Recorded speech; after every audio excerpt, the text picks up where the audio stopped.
Hello दोस्तों, हमारे YouTube channel भक्ति कथा में आपका फिर से स्वागत है। आज मैं आपके लिए लेके आई हूँ सुखी अमावस्या की कहानी। अगर आपको यह कहानी पसंद आए तो हमारे वीडियो को लाइक करें, हमारे चैनल को सब्सक्राइब करें और वीडियो को शेयर करें। आइए शुरू करते हैं सुखी अमावस्या की कहानी। एक नगरी में एक राजा राज्य करता था। उसकी प्रजा एवं परिवार सब आनंद से रहते थे। राजा की रानी धार्मिक एवं प्रजा की प्रेमी थी।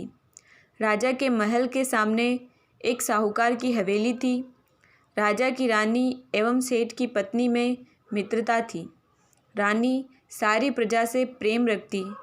एक रोज़ साहूकार की हवेली से साहूकार की पत्नी के रोने की आवाज़ आने लगी। स्त्री भारी विलाप कर रही थी। रानी ने हवेली में रोने की आवाज़ सुनी तो रानी ने राजा से इस विलाप का कारण पूछा। राजा ने कहा कि सेठ का पुत्र मर गया है, सो सेठ की पत्नी और लड़के की माँ दुखी है। रानी बहुत भोली थी। उसने राजा को कहा कि महाराज, दुख क्या होता है।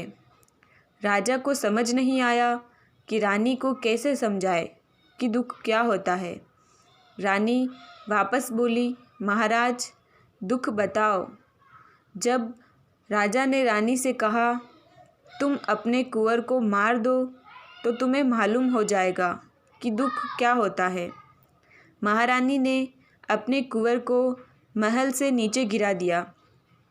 भगवान की कृपा से कुंवर घारे के ढेर पर गिरा और उसको खरोच तक नहीं आई।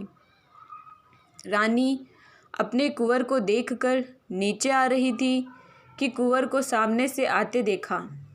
यह देख राजा भी दंग रह गया कि इतने ऊपर से गिरने के बाद भी कुंवर को कुछ नहीं हुआ। रानी ने राजा से वापस पूछा, महाराज, दुख क्या होता है, बताओ। उस समय पड़ोसी राज्य के राजा के सैनिक युद्ध कर रहे थे। राजा ने रानी से कहा कि अब मैं लड़ाई में अकेला जा रहा हूँ। जब तुम मेरे मरने का समाचार सुनोगी तो तुम्हें दुख का एहसास हो जाएगा। राजा ने युद्ध के लिए प्रस्थान किया, लेकिन भगवान और अमावस माँ की कृपा से लड़ाई जीतकर राजा घर आया। अब राजा को भी आश्चर्य होने लगा कि क्या कारण है। उसी समय महारानी महाराज के पास आई और वही प्रश्न दोहराने लगी कि दुख के बारे में कैसे एहसास दिलाया जाए। राजा ने रानी को बुलाकर कहा कि अब हम गंगा जी की यात्रा करने जा रहे हैं। वहाँ गंगा की धारा में कूद जाऊँगा, तब तुम्हें दुख का एहसास होगा। रानी ने गंगा की यात्रा की तैयारी की और आवश्यक सामान व रास्ते में भोजन की सामग्री का प्रबंध कर यात्रा के लिए प्रस्थान किया। कैलाश पर भगवान शिव ने पार्वती से कहा कि सती, आज मैं कलयुग में सुखी आत्मा के दर्शन कराऊंगा। शिवजी ने बकरे व पार्वती ने बकरी का रूप धारण कर एक बावड़ी के पास घास चरने लगे।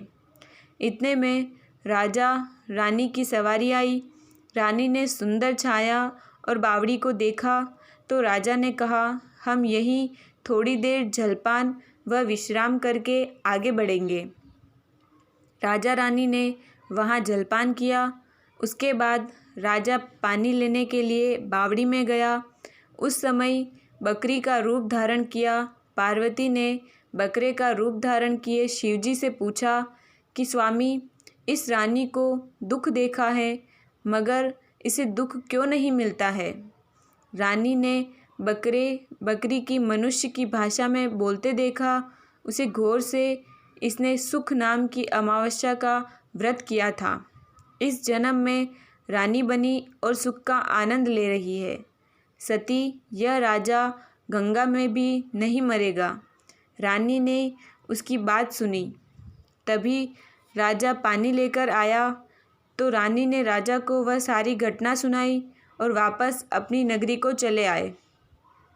राजा ने अपनी राज्य में प्रजा को सुख अमावस के व्रत करने की आज्ञा दी। राजा हर अमावस को अमावस माँ की पूजा और कथा करना।